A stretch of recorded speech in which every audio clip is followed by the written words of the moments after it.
Welcome to the Reconnection Club podcast, the show that helps parents heal troubled relationships with their adult sons and daughters. I'm your host, psychotherapist Tina Gilbertson. Each week, I'll offer you compassion, clarity, and personal development tips designed to help you reconnect, not only with your child, but with yourself. Now let's get started. There's a myth out there that reconciliation with an adult child is the day that marks the end of estrangement and the beginning of happily ever after. I wish that were true, but in reality, reconciliation is more like a new and different phase of estrangement. Hopefully it's the final phase, but some parents will go in and out of this phase with their adult children, sometimes for a really long time, before things resolve one way or another. So if you would like reconciliation to happen just once and be the end of estrangement from your adult child or children, then it will behoove you to think of reconciliation as a marathon, something that you enter for the long haul rather than a single event that happens pretty quickly and then is over. Getting ready for reconciliation is like preparing to run a marathon. You're well advised to train ahead of time. So if you're not yet reconciled, now is the best time to be learning and growing and making whatever changes you want to make for a healthy, mutually satisfying relationship later. And no, you don't have to be in contact with your child to do that kind of work. But I digress. Let's say that you are nearing or already in a phase of reconciliation. What are some things to keep in mind during what can be a pretty unsettling stage of your relationship? I'll offer just 3 things to think about today. These may come up as you navigate your new and different relationship with your child. And that is my first point. You might be surprised at first to find that the relationship is noticeably different.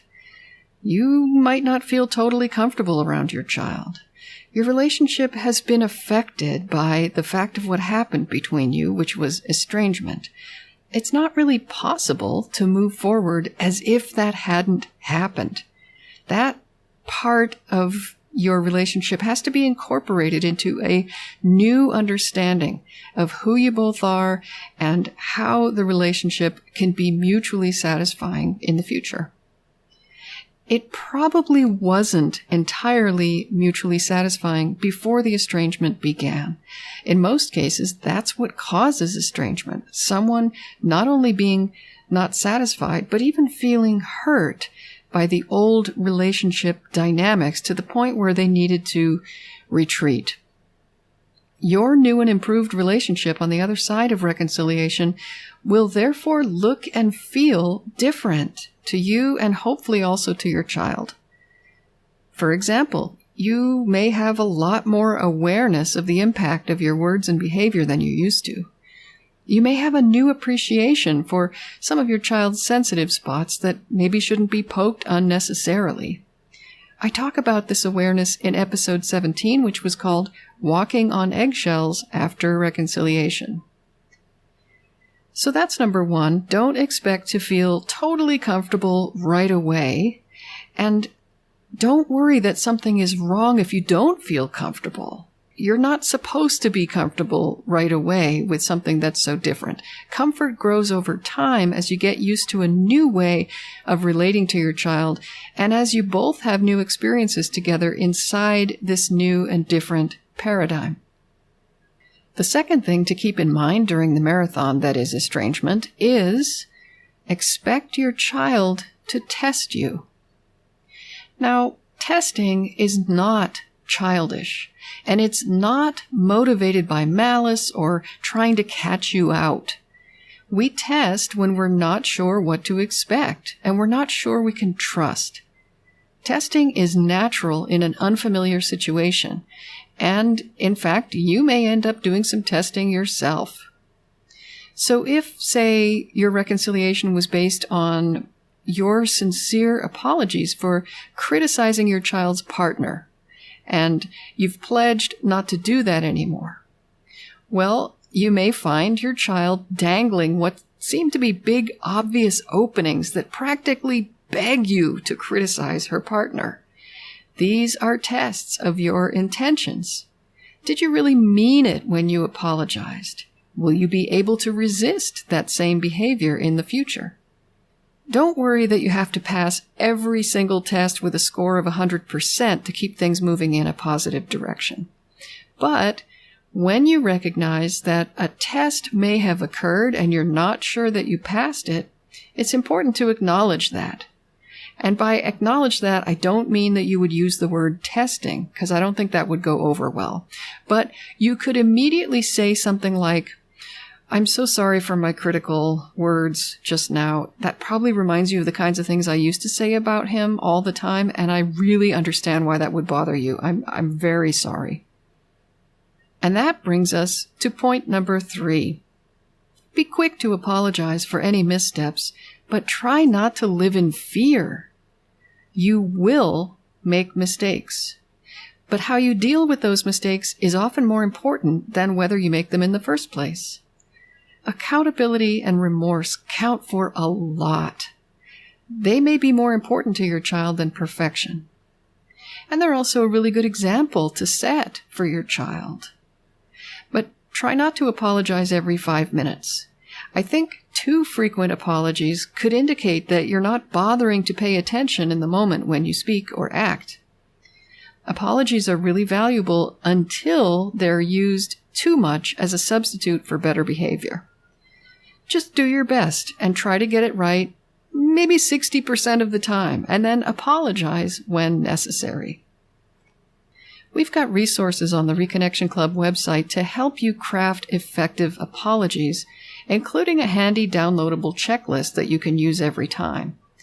But if all this talk of apologizing leaves you feeling resentful because it seems like everything has to be on your child's terms, I want to underline the fact that if you are in reconciliation, your child is almost certainly bending in some ways to meet you where you are, and may even feel that he has to do certain things on your terms.